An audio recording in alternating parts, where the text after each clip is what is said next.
for the love of reading. So today we are going to talk about our beautiful memories we had as readers and then how you could recreate some of that with literature. And we're going to get into all the details about our range of our reading history. Okay? Stick around and get the tips you need to make sure your child can fall in love with reading. Hi, thank you so much for joining the Falling for Learning podcast. We have this podcast to help parents and caregivers with having the resources, strategies, and tools needed to make sure that their children are on track for learning and to stay on track for success. Welcome, Miss Moseley, for coming on to our show. We're going to get into a conversation about the love of reading and all of these beautiful books that we used to read when we were kids. Yeah. So, what was one of your favorite books as a kid? I think I shared with you before, I was not the best reader, but I loved Dr. Seuss. I think that was one of the first books that I could read. I think it was Cat in the Hat. And I really loved it because it rhymed and the characters were silly, and the notion of a cat in a hat and, green eggs and ham and just the ridiculousness of it. So it just kind of took the pressure off of me feeling like reading had to be serious and you had to read correctly and you had to have the right pacing and you had to say all the words correct. It just made reading fun. And Okay. it wasn't pressure. It was just fun. Good old fun silliness. That is such a key ingredient, right? I think, there was an author that I heard speak, and he was saying how a lot of people, if they're choosing books for kids, it's like serious books or like important information or important message. And when they were, you know, asking kids like, what do you want to read? It was like funny, gross stuff. That is, fun, gross, entertaining. That's the Right. stuff that they like, maybe a little scary, like things are on the edge. So hmm I think one of the key ingredients for helping your child to fall in love with reading, and especially in the summer months when they have a more extended time to read, is just thinking about their choice and thinking about what might be fun, interesting, funny, and even gross, right?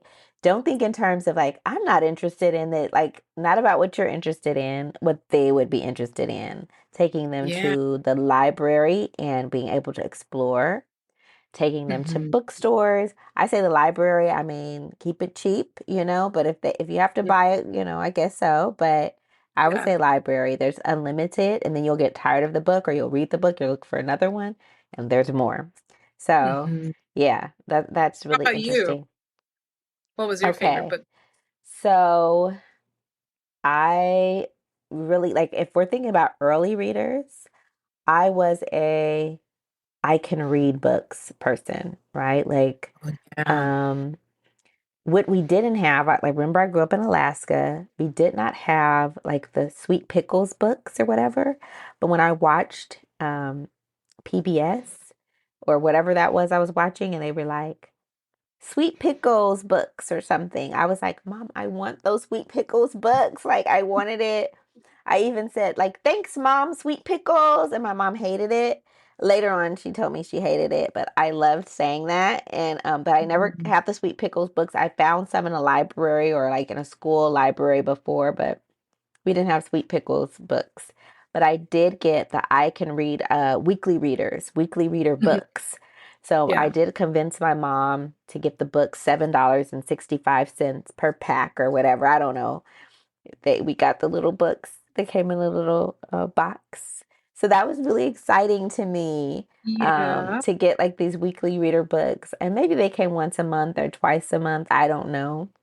hmm But I love those books. There was like a little bear, and um, there were several little bear books.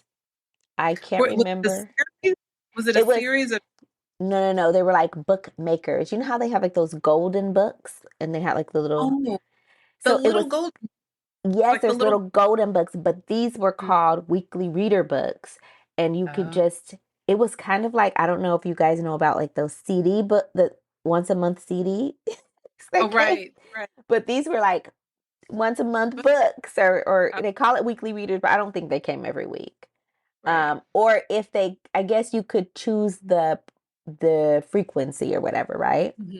So that was Hmm. what I really liked. I really liked those weekly reader books, and they were like an I can read book, like they were leveled. And then I also was able to, my mom and I were talking about how to bump it up when it got a little, when I got, you know, to a different stage of my reading Right. development, right? I was like, oh, these are kind of easy. So now I could do my own like book because I'm good at it. You know, I'm better at Mhm. reading.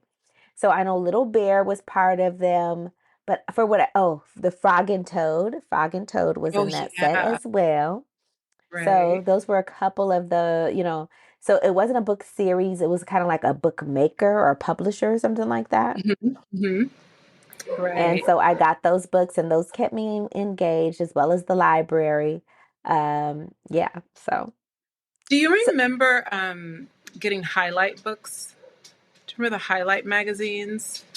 I specifically remember going on Saturday to the beauty shop with my mom, and they would have all of the magazines. And sometimes in those magazines, they would have in the magazine rack, it would be highlight books.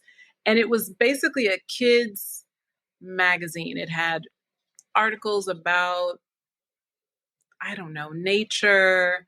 And then sometimes it would have cartoons and it would have puzzles. yes, Do you you remember threw me that? off. Yes, you threw me off when you said, "Do I remember getting the highlight books?" And I was like, "No, I didn't No, I get never those got books." them. So now, They were, now what you're saying, yes, I would see them in different places. So I yeah, feel like maybe dentist my office. teacher had it in there. Maybe they were in the dentist's office. Yes, Right. they were different places. So Yeah. yes, I do remember that. But when you said, "Do I remember getting?" I'm like, no. Mm-mm. No, I don't I think I I ever. can't believe I got the weekly reader books because I feel like we were like a little struggling, but my mom, I mean, that was one thing that I could kind of guilt trip my mom into. And I've talked Mhm. about this a little bit before, is like, I need these books. Like, mom, I need the weekly reader. I Right. need Right. And I Yeah. was not a kid that asked for a lot of stuff either. Mhm. And my grandmother was also one who pointed that out. Like, you don't really ask for a lot of stuff. So, like, if you ask me, I'll give it to you because you don't ask for a lot of stuff, you Uh, know?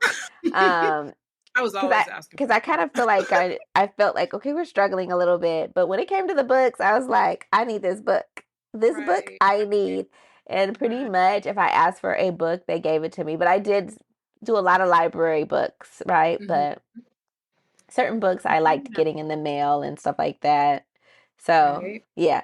Yeah, I remember we had and I think they still have the where you order the books and you send in your money and you give it to your teacher and Yes, book orders. I love that. Every once what in a was while, that called? Was it like Scholastic or something like when that. we were younger? It was Scholastic. Yeah. Yeah. I think so. I think Scholastic has cornered the market, and Scholastic, if you want to sponsor us, we're here. Let's do it. No. Right, right. Let's do it. Because I know I got a lot of, every time there was a Scholastic book order, Yeah. I ordered tons and tons of books. And again, I wasn't a great reader, but I remember um, being very interested and I understood that reading and writing had power. Um, I Mm. even remember being super young and my neighbor next door, this little old lady, I think her name was Mrs. Gordon. And I told my friend, hey, I'm going to write a letter to Miss Gordon and ask her for candy. Now, again, barely knew how to read, barely knew how to write, but I took a piece of paper and I wrote loops of what I guess were cursive E's. And I just said, Miss Morgan, we have been very good today. Can we please have candy? And I just figured if I spoke while I did that, that's what it said. Hold on 1 second. No, why was Miss Morgan the one you were asking for candy? She was always home. She was the little old lady that lived next door, and she was always at home. She was always outside on her little front porch and, sitting out there sweeping. And I just would always see her, and I just felt like She she should be just able to get candy, he looked but like some. He may have given me candy at one point, and I just maybe figured she's now the source of candy. now my Okay. source. Yeah. Okay, So okay. that was a motivator for me to learn how to write because I I really did, yeah. I was very fluent in the loops as well, right? That was cursive writing at one point, the right. loops. Loop, Yeah. loop, loop, and this says Mhm. this. And you just And then I explain it to realized, people.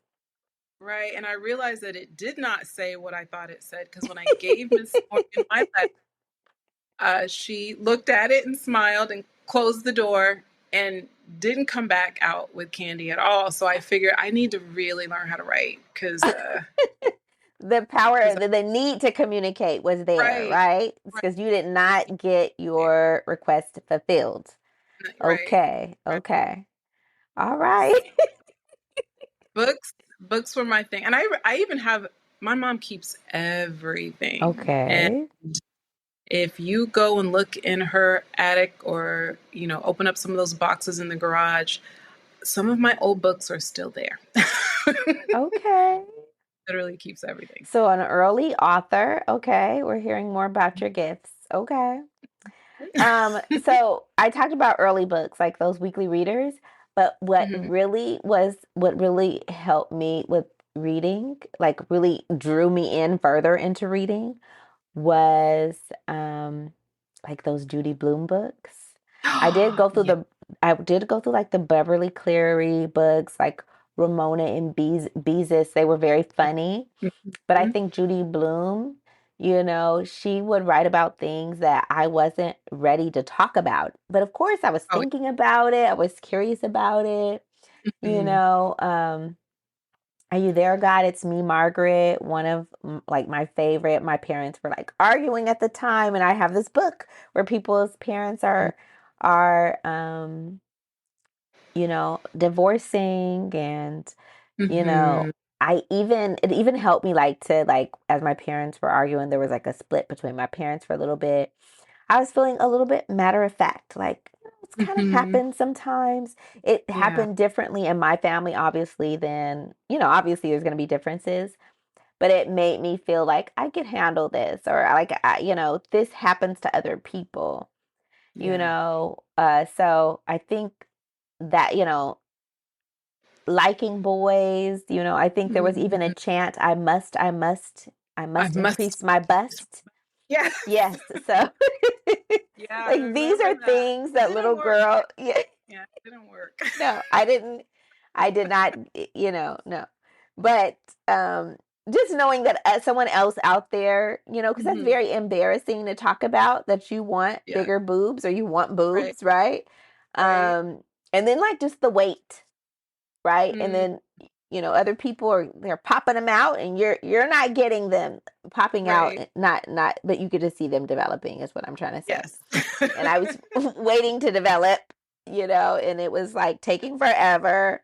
And of course, forever, maybe, Right. 6 Right. months when you're 12 or Mhm. you're like like is it here? Yes. Are they here yet? Are they coming yet? Are they, you Right. know, but I didn't have any growth spurts. I'm a pretty small person. I've been small, and I'm the person who wears out my clothes. I don't really grow Mhm. out of clothes. Like once I'm You done just with it, yeah, yeah. Once I am done with them, I've had them so long. When I was a kid, that usually nobody else would have them because I didn't really have growth spurts. I grew, right. grew small, a little bit. So it was How a lot of waiting. I didn't have a growth spurt, right. so it was a lot of waiting and I would feel like other girls were just overnight, I felt like I noticed that they had some development and I didn't, You're mine was like, what very do you mean? snail pace for me.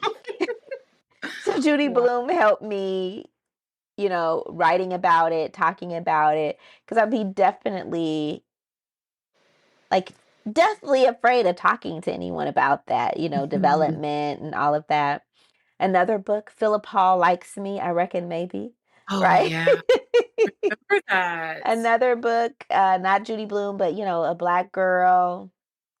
And again, you have an idea, when you're attracted to someone, they're attracted to you. Are they attracted to you? Maybe they are. I think perhaps Mhm. maybe. And that title said it all, right? Philip Hall Right. likes me. I reckon maybe. Like, I'm Maybe. pretty sure he does, but I'm not sure. Like, and that just how to deal with that and just how to think about that. And also, like, you're not crazy. Like, other people are having these same kind of thoughts and these same kind of feelings.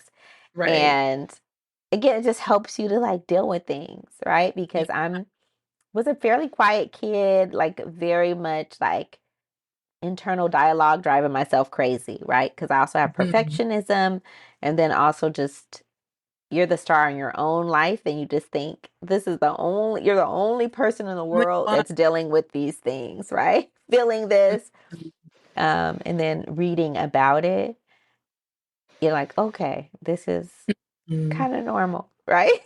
Yeah. Oh, I remember those. I think my favorite one was either Tales of the Fourth Grade Nothing, or what's the one where he has Super Fudge. Yes. And I remember doing a book report on Super Fudge, and as part of my I don't know, I wanted to give out I think it was chocolate covered worms. That was something in the book where the kid ate some worms, and so I took some Tootsie Rolls and rolled them out to look like worms, and I passed them out to my classmates to pretend like they were eating worms. Oh, I was all into, not only did I want to present my book report, but I wanted to make it memorable. And I think I was so always really, creative. yeah, yeah, I do remember doing I'm that. And doing, impressed. yes, I was quite theatrical in my presentations. That was great. I would have thought about that. Me, I'm like the type that will start talking about the book and then tell you all about the book and then in Yeah, chapter 2. And then what happened in this, like, so I've told you the whole book. So that was more me. And my brother was like, be quiet, like enough. boy. Let's talk about some real things that happened like with this book. Um, and I still really like stories and stuff like that too. So thinking about like how to like recreate some of this for your kid, right? Like have books, right, that have like crazy stuff Mhm. in it, like, Right. the worm sandwich or whatever it was. I don't exactly remember what they're called, but yes, they had like worms, recreating some of the things in the story. Um, Exactly. with my daughter, I love the library and because we could get two of those books. So I could read a book and she could read a book. I feel like it's so important for them to own the book. Mm, yes. Owning means that I'm not holding the book for them and pointing to the words for them. She has her Right. own book. She is looking at it. She's pointing at it. She's reading it. Hmm. I read a little bit, she reads a little bit. It's not a big deal if she makes a mistake, help her with the word, just creating a fun environment. Right. And then, as teenagers or preteens, right? Because a lot of times this is when they start reading the books when they're preteens, kind of Hmm. directing them towards books that you'll hear like that are great for preteens that'll approach these topics because kids aren't going to talk to you about it unless you just are one of those just gifted parents or just are lucky enough to have that open relationship with your child. Having Hmm. a book or something like that for them to talk about or to think about or process some of these feelings is so important. Yeah. um, and it'll Totally. help them fall in love with reading because it's Mhm. talking about things that they're interested in, because Yeah. ultimately the way we talk to them about it is probably going to be a little preachy, is going to be a little bit outdated, but being able to approach it through someone else's eyes and see how they deal with it is going to help them deal with it. Oh, So yeah. I think sometimes we think about reading as such a serious thing. It is serious, but we also have to think about like the social emotional benefits of Yeah. reading because it really helps the kids maybe not open up, but actually open up their mind. They may not open up to you, but they'll Hmm. open up their mind about how to deal with things. And it really does make them wiser because they're processing their Hmm. ideas. They're thinking about their thinking.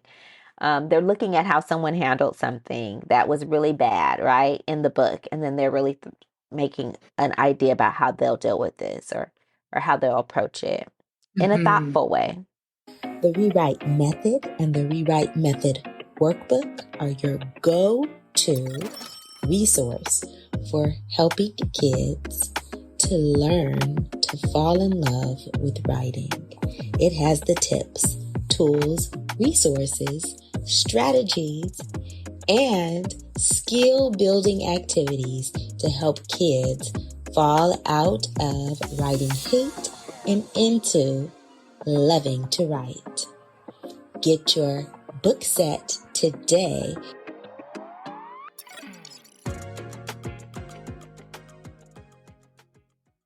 Right, right. I was with my goddaughter and she had a book and it said IRL on the cover. And I was like, what is IRL? And she said it's in real life. And I'm like, what does that mean? And so she's telling me a little bit about this book, and I'm not going to give it away because I definitely want people to to read it themselves. But this book was so interesting how she explained the main character is a kid who is in Alaska and is online learning. And the kids in her classroom are, I guess I could tell you this part. They are, they're not alive. And I thought, that's really creepy. Are you okay with this? This sounds really, really creepy. And she starts telling me a little bit about this book, but it's so fascinating about how she's in and developing relationships like kids do with these kids, and they're all online. And at some point, the kids have to go back into in-person learning, and that's when you discover that these kids are not kids; they're ghosts. And my I think you're giving away too much. We definitely need to have your niece on about right. this. Okay. You still have to read the whole thing. But I'm saying how she was so invested in it and invested in the characters, and her eyes just lit up when she was explaining. She's like, and then this happened, and then this, and I'm like, oh my gosh. So I realized, wow, just to have something that is fantasy and where you have to figure things out, and you're like, what's real and what's what is not real, and trying to figure out even what characters are real people, and are there hints and clues. And so I just felt like it was such a mental exercise reading this book. I flipped through some of the chapters just to read it really quickly so I could be as excited as she was. But I just thought, wow, what an exciting journey books can be, and just giving Yeah. kids the opportunity to have books that are really interesting to them, and how she just, was like, I can't wait for the next adventure. Like, books to her are such an adventure into like Wow. the unknown, and the creativity of it all. So yeah, maybe we should have her on and Yeah, I think we should. We haven't have had a her kid on tell the us a little podcast. bit. We need to have that. Yeah, that'd be really fun. Okay, I love that. So what were some books that you had, like, that were like helped you like deal with some teen adolescence thing, anything like that for you, or that stood out for you that helped you process something? Yeah. I'll tell you, I always go back to the fact that I was not an amazing reader. And I don't even think I enjoyed it as much as I didn't enjoy the pressure. I felt like there was a lot of pressure to Mm. read well and to be able to answer comprehension questions afterwards. Um, but I remember getting into poetry and really finding a lot of joy and a lot of comfort, because really the Shel Silverstein was like my favorite. Oh, yeah, yeah. It was like little passages that packed a punch. It wasn't it wasn't a lot, it wasn't chapters and chapters and chapters of reading, but these little short stories and these little arts of work where words were important, and the flow and the rhythm of words. And I just remember thinking, hey, I'm kind of I think I discovered that I was more of an artist, and that there was something about the creation of, or how people put together words, that was really Mm. intriguing to me. And again, motivated me to keep trying, motivated me to learn new words and learn how to put words together in a way that rhymed or made a rhythm. You know what I mean? And I Yeah. his characters that he drew. And so I just remember, even trying to copy some of the characters and really finding a lot of joy in being a great artist. And even today, I'm pretty creative, and I like to draw. And it made me feel a little bit more comfortable in being a student and knowing that this quirky, kind of silly part of me, even though my teachers didn't really appreciate it, that maybe one day I could grow up to write poetry, or I could grow up to write a song or be an artist. And those were things that, I took a lot of pride in, and I was really, became kind of good at, you know. So, Absolutely. I love that. I mean, for poetry, I really started like in fourth grade. Well, let's go to the roots, right? I did like little Easter poems and stuff like that. So that's one oh of the yeah. things I did in church is Easter Hmm. poems. And something weird about me is that I was a very like quiet child, like even have a little social phobia sometimes, like very socially awkward. Um, but one thing is that if someone asked me to like do a speech or to sing in front of people or something like that, I would do it. Like that wasn't an issue. But Hmm. which I think, you know, is not that common.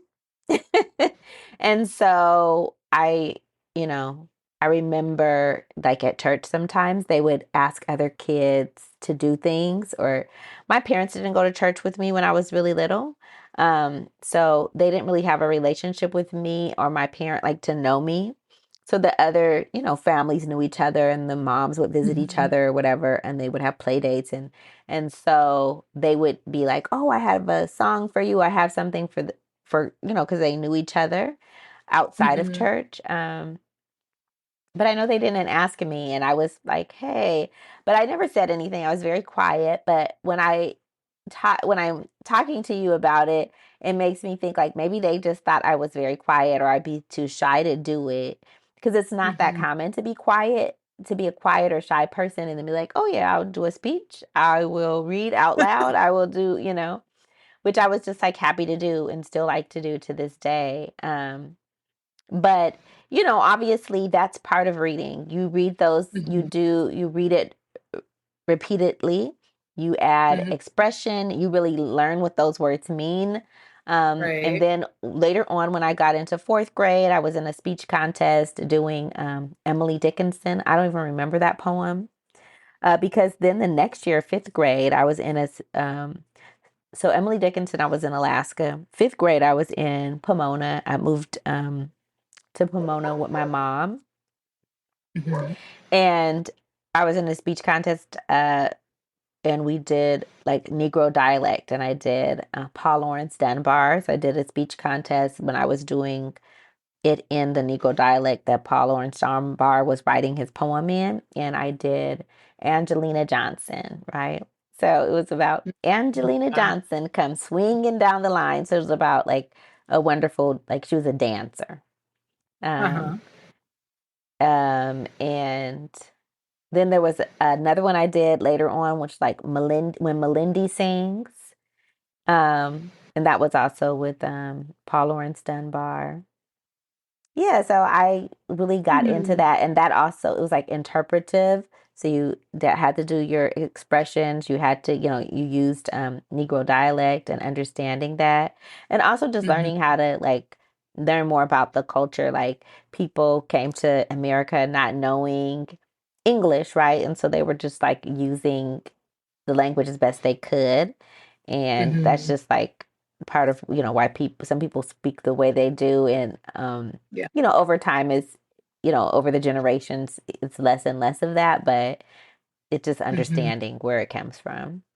Yeah, Oh wow. so it was like my foray into like maybe do what I'm doing today, like podcasting and stuff, like Right. just finding my voice. Poetry was helpful in that, like speaking up for myself, and and, Mhm. you know, discovering, I had something to say and being able to articulate my feelings, emotions, share with other people. So, Mhm. yeah. Wow. Wow. Yeah, and I was thinking too, being a kid that was very, I wasn't shy at all, but I needed maybe a different type of approach in terms of teaching me how to read. And so I remember thinking, when I become a teacher one day, I'm going to make sure reading is fun. I went to Catholic school, and it was not necessarily fun. It did not lend Okay. itself. I was very outspoken, a little bit of a wild child. Um, Sorry, Sister Don John Dominic was her name.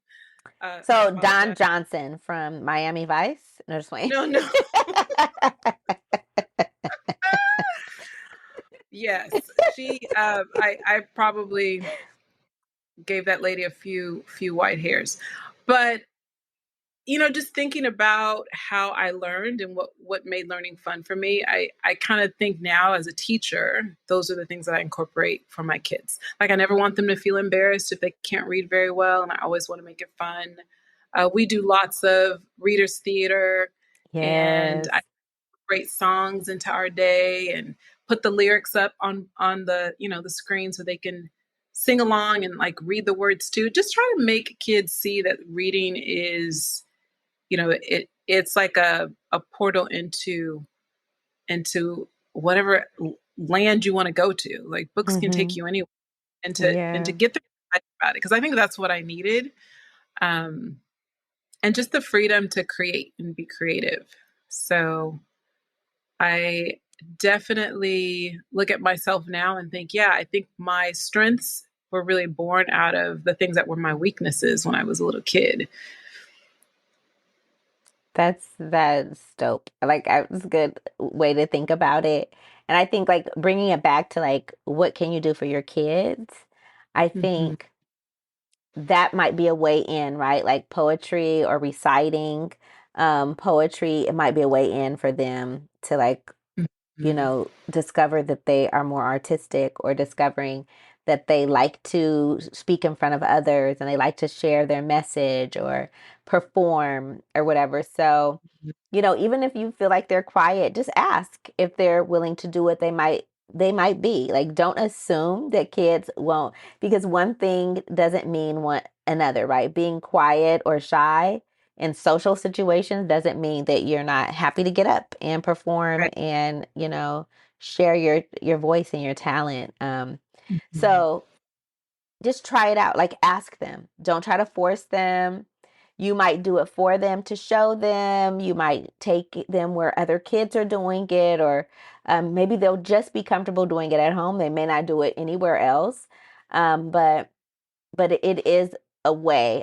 That we're thinking about different avenues to help your kids to fall in love with reading and to get involved with Mhm. literature, and for it just to be beyond something that they have to do in school, right? Yeah. Yeah. Yeah. Make it a comic book. Like, turn something that they're learning into a comic strip. I remember I used to love drawing pictures and putting the little speech bubble of what Yeah. people, and that was another way to kind of make it something that was palatable for me.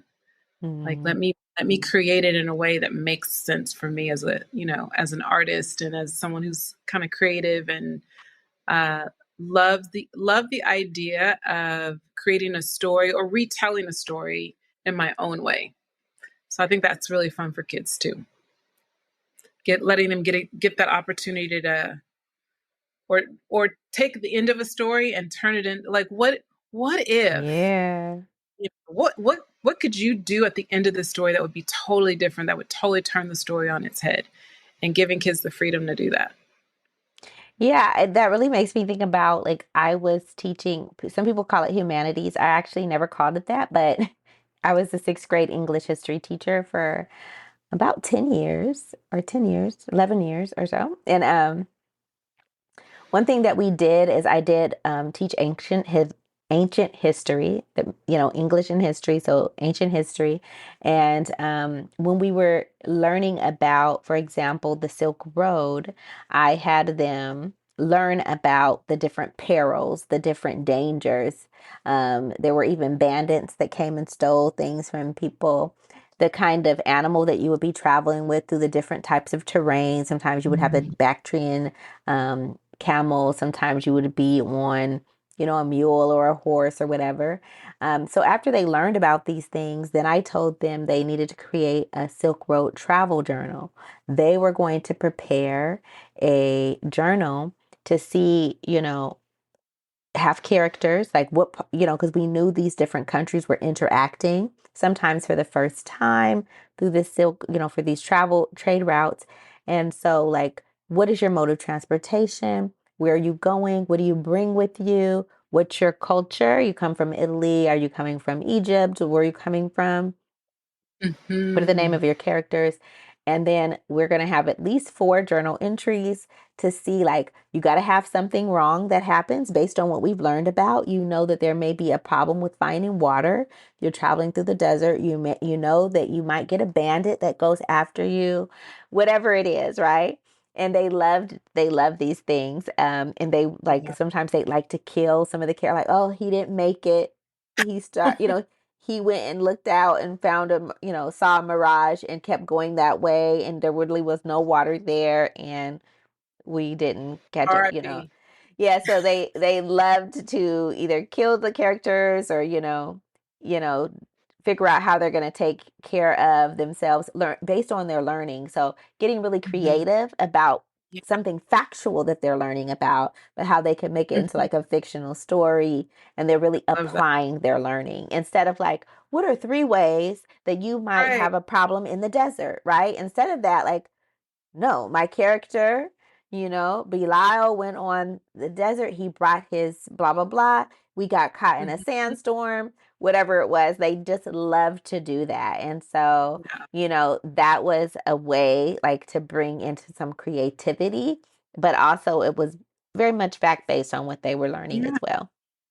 See, I needed you as a teacher when I was a kid. That's what I needed. Because I was the one making up the story, and my teacher would be like, "That's not what it said." I'd be like, yeah, but wouldn't that be cool? Yeah. That's not what it said. Yeah, that was a Yeah. great thing about teaching English and history. Like, you could put that narrative with that Mhm. informational, right? Like, that is Yeah. historical fiction. Like, we are going Right. to travel on the Silk Road. And they just loved it. It was one of their favorite things to do, to talk about it, think about the food that they might bring, what's unique to that region, who are they going to trade with, what they're Mhm. setting off on their mission to go and get. So it was one of the most fun we had teaching. Yeah. Teaching and the kids learning about that. Sounds like those I Survived books, which I love, love, love, love. I was already teaching when those books came out, but I would every time there was an I Survived book, I'm like, guys, we're gonna read I Survived 9/11 or I Survived the I don't Titanic. know that. I don't know that. So we're going to definitely put that in the show notes. What are some I Yeah, Survive books? Okay, so yeah. tell us more about that. It sounds just like what you're talking about. They're nonfiction stories with a fictional character that's going through, escaping the falling towers of 9/11. It's not it could have happened, but the adventure is something that's completely made up. But it's in the time period when some actual events are really happening. So it's Mm, just a very creative way to approach, real history that could be dry and yeah, maybe distant from kids to right. make it a little more realistic. Because sometimes the characters are kids and you're following a Yeah, character through these different, you know, situations, and yeah, and it just brings it to life. It just gives it a different feeling because it's not just information that you're getting that you're kind of separated from, but you really get immersed in the experience. So yeah. yes, I Survive. Love those books. Love them, love them. Well, I hope that you guys got some great tips and strategies to help get your kids to fall in love with reading and writing and literature, right? We thank you for joining us today. Make sure you're doing something today to give your children the competitive advantage. Thank you. And thank you. This was great. Thanks again for supporting the Falling for Learning podcast. New episodes go live every Saturday at 5 p.m. You can watch us on youtube.com at Falling for Learning or listen on all major podcast platforms such as Apple, Google, Audible, Spotify, and much more. For more resources, visit fallinginlovewithlearning.com. We really appreciate you. Have a wonderful week. Thanks again for supporting the Falling for Learning podcast. New episodes go live every Saturday at 5 p.m. You can watch us on youtube.com at Falling for Learning or listen on all major podcast platforms such as Apple, Google, Audible, Spotify, and much more. For more resources, visit fallinginlovewithlearning.com. We really appreciate you. Have a wonderful week.